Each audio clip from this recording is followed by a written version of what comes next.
Breaking news. Breaking news. Breaking news. Tchad, sommet extraordinaire des chefs d'État de la CEMAC. Un nouveau gouverneur désigné pour la BEAC. Merci de rester sur CNN. Breaking news. Breaking news.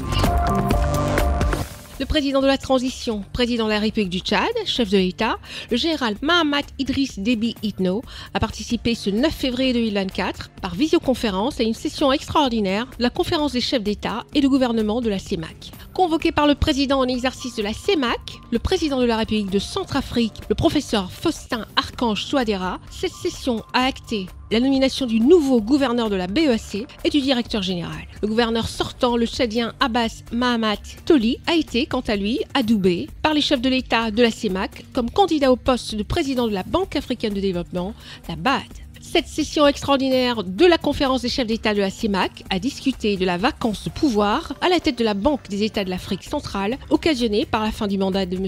Abbas Mahamat Toli, ainsi que d'autres réajustements à opérer à la tête de quelques institutions communautaires. Le président Faustin Archange Touadéra, président en exercice de l'institution communautaire, qui a présenté le décor de la rencontre, a énuméré les points essentiels à débattre qui portent sur les nominations au poste de gouverneur et directeur général de la BEAC et du secrétaire général de la COBAC, Commission bancaire de l'Afrique centrale. Mais d'abord, la parole a été donnée au gouverneur sortant, M. Abbas Mahamat Toli, pour la présentation de son rapport. C'est dans un contexte très difficile caractérisé par la récession économique, notamment la chute des cours des matières premières, l'insécurité dans la sous-région, le Covid-19 et la guerre russo-ukrainienne que s'est déroulé le mandat, mais M. Abbas Mahamat Toli, grâce au soutien multiforme des chefs d'État de la communauté, a su insuffler une dynamique économique réconfortante dans la zone CEMAC. C'est un bilan exhaustif énumérant les réalisations, les réformes structurelles, ainsi que les défis qui s'opposent à la dynamique de l'institution que M.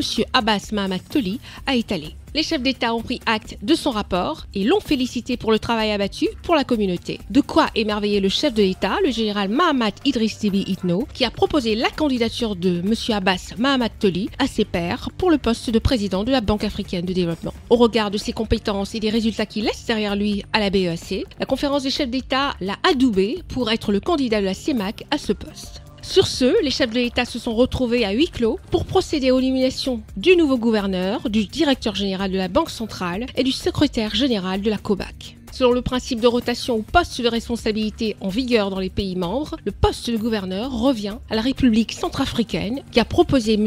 Yvon Sana Bangui et dont la nomination a été actée par les chefs d'État. La direction générale de la Banque centrale revient au Tchad qui y a proposé M. Mahamad Djibril Souleymane, également acté par la conférence. La nomination du secrétaire général de la COBAC n'a par contre pas requis l'approbation de toute la conférence. Aussi a-t-elle décidé de surseoir en recommandant au président de la COBAC de lui présenter dans un meilleur délai un rapport motivé et détaillé pour décision. En attendant, c'est la Centrafrique qui continue à assurer ce poste en dépit du principe de non-cumul des responsabilités à la tête des institutions de la CEMAC par un même pays. Merci d'être sur CNN, la télévision autrement. Les programmes se poursuivent. Retrouvez toute l'actualité afro-mondiale en ligne et en multidiffusion sur CNN, C-Web Info et plateformes digitales, Facebook, YouTube, Instagram et en simultané sur Radio Voltage 2.